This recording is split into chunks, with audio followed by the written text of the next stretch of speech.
వాళ్ళంటే వీళ్లకు గిట్టదు, వీళ్ళంటే వాళ్లకు నచ్చదు, పార్టీలో ఉంటే వాళ్ళుండాలి లేకపోతే మేముండాలి అంటున్నారు. ఓరుగల్లు కాంగ్రెస్లో ఇదే రచ్చ నడుస్తోంది. నువ్వా నేనా అంటూ కారాలు మిరియాలు నూరుకుంటూ గ్రూపులుగా విడిపోయి బాహాబాహికి దిగుతున్నారు నేతలు. విభేదాలు పీక్ లెవెల్కు చేరడంతో పాటు బండ బూతులు తిట్టుకుని ఫిర్యాదుల మీద ఫిర్యాదులతో రచ్చ చేస్తున్నారు. అన్ని చోట్ల రెండు గ్రూపులుంటే వరంగల్ కాంగ్రెస్లో మూడు ముక్కలాట కొనసాగుతోందా? నేతల గ్రూప్ వార్కు ఎండ్ కార్డు పడేదెప్పుడు?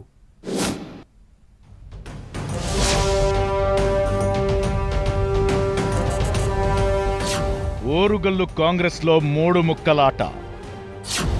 గ్రూపులుగా విడిపోయి రచ్చకెక్కిన ఎమ్మెల్యేలు.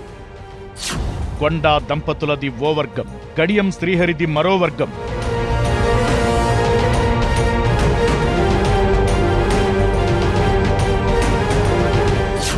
ఓ మంత్రి మరో ముగ్గురు ఎమ్మెల్యేలది తలో దారి.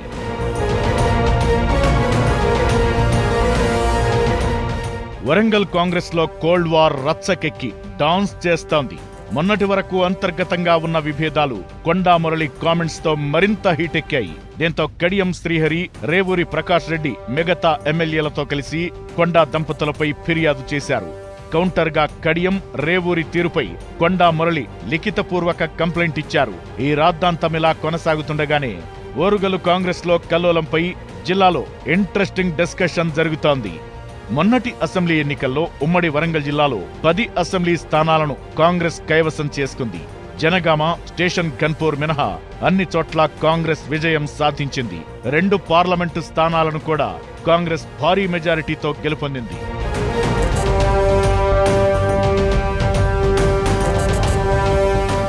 కడియం శ్రీహరి కాంగ్రెస్లోకొచ్చాక ఆయన కూతురు కావ్య వరంగల్ నుంచి ఎంపీగా గెలుపొందిన తరువాత ఓరుగల్లు కాంగ్రెస్లో గ్రూప్ రాజకీయాలు పీక్ లెవెల్కు చేరుకున్నాయన్న టాక్ ఉంది.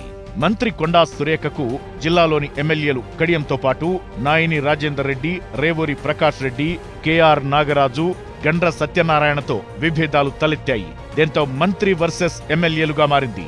ఇంతలో మంత్రి సురేఖ, ఆమె భర్త కొండా మురళి చేసిన కామెంట్స్ అగ్నికి ఆజ్యం పోసినట్లయింది. ఆధిపత్య పోరుతో మంత్రి కొండా సురేఖపై ఎమ్మెల్యేలు పార్టీకి ఫిర్యాదులు చేశారు. అయినా తగ్గేదలే అంటున్నారు కొండా దంపతులు.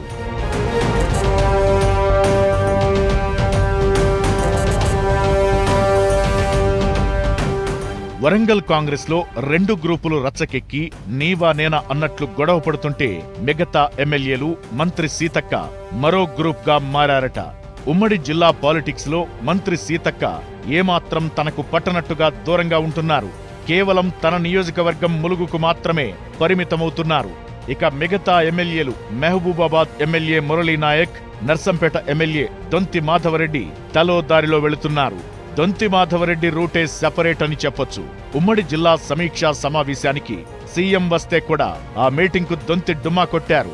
ఇక డోర్నకల్ ఎమ్మెల్యే రామచంద్రు నాయక్ గ్రూపులకు అతీతంగా దూరంగా ఉంటున్నారు. పాలకుర్తి ఎమ్మెల్యే యశస్విని రెడ్డి కూడా కొంతవరకు కొండా దంపతులకు అనుకూలంగా ఉన్నట్లు టాక్. ఎర్రబెల్లితో కొండా దంపతులకు వైరం ఉండటం, ఎర్రబెల్లి రాజకీయంగా యశస్వినికి ప్రత్యర్థి కావడంతో ఆమె కొండా దంపతుల వైపే ఉన్నారన్న చర్చ జరుగుతోంది. అయినా ఏ వర్గానికి బహిరంగంగా మద్దతివ్వకుండా తన పని తాను చేసుకుంటూ పోతున్నారు యశస్విని రెడ్డి. ఇలా జిల్లా కాంగ్రెస్ పరిస్థితి మూడు ముక్కలాటలా మారింది. మంత్రి కొండా సురేఖ వర్సెస్ కడియంగా 2 గ్రూపులుంటే మూడో గ్రూపులో ఏక్ నిరంజన్ అన్నట్లు బిహేవ్ చేస్తున్నారట ఎమ్మెల్యేలు. పార్టీ నేతల మధ్య వివాదాలను సద్దుమణిచేలా చేసి ఏకతాటిపైకి తీసుకొచ్చేందుకు కాంగ్రెస్ పెద్దలు తలలు పట్టుకుంటున్నారు. ఓరుగల్లు గ్రూప్ పాలిటిక్స్ కు ఎండ్ కార్డ్ పడేదెప్పుడో చూడాలి మరి.